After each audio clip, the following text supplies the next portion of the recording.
হামলার পর নিরাপত্তা বাড়ল বিজেপি সাংসদ খগেন মুর্মুর। Y+ ক্যাটাগরির নিরাপত্তা ব্যবস্থা দেওয়া হয় সাংসদের। আগে ছিলেন 2 জন নিরাপত্তারক্ষী, এখন সেই সংখ্যা বেড়ে হল 11। সেই সঙ্গে সাংসদের বাড়িতে বাড়তি নিরাপত্তা ব্যবস্থাও করা হয়েছে। সাংসদের সাথে কেউ দেখা করতে আসলে নিরাপত্তারক্ষীদের অনুমতি ছাড়া কাউকে ভেতরে প্রবেশ করতে দেওয়া হচ্ছে না। উল্লেখ্য, উত্তরবঙ্গে বন্যা পরিস্থিতি পরিদর্শনে গিয়ে গত 6 অক্টোবর আক্রান্ত হয়েছিলেন বিজেপির উত্তর মালদার সাংসদ খগেন মুর্মু। এরপর তিনি শিলিগুড়ির নার্সিংহোমে চিকিৎসাধীন ছিলেন। প্রায় 20 দিন পর শনিবার রাত্রে তিনি বাড়ি ফিরে আসেন।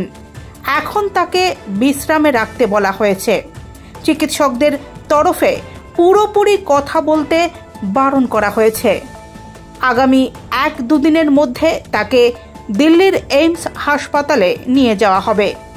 সাংসদ খগেন মুর্মু এখনও স্বাভাবিক কথা বলতে পারছেন না। ব্যথা রয়েছে তার মুখমণ্ডলে। এই হামলার ঘটনায় যারা গ্রেফতার হয়েছে প্রকৃত তারা কারা সে ব্যাপারে এখনও জানেন না আহত সাংসদের পরিবারের সদস্যরা। সাংসদ হাসপাতাল থেকে বাড়ি ফিরতেই গোটা বাড়ি ঘিরে ফেলেছে কেন্দ্রীয় বাহিনীর জওয়ানরা। দিল্লিতে খগেন মুর্মুর চিকিৎসার জন্য যাওয়ার পর সেখানে বিজেপি কেন্দ্রীয় নেতৃত্ব তার সঙ্গে সাক্ষাৎ করতে পারেন বলেই সূত্রের খবর। এখন কেমন আছে? আগের তুলনায় একটু কমেছে। এখন ডাক্তার কথা বলতে নিষেধ করেছে।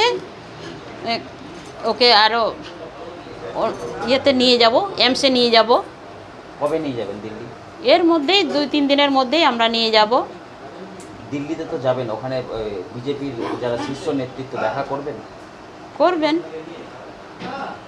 দাদা কি নিরাপত্তা বেড়েছে আগের থেকে? এখন Y+ হয়েছে, 11 জন হয়েছে।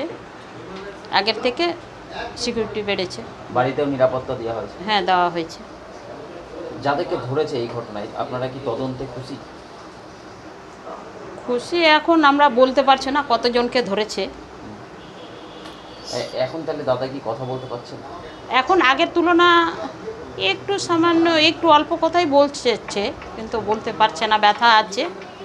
বাড়ি ফিরেছেন? হ্যাঁ, বাড়ি ফিরেছেন কালকে। এখন কি রেস্টে আছেন? রেস্টে আছেন। আপনার নাম? আমার নাম মঞ্জু কিসকু।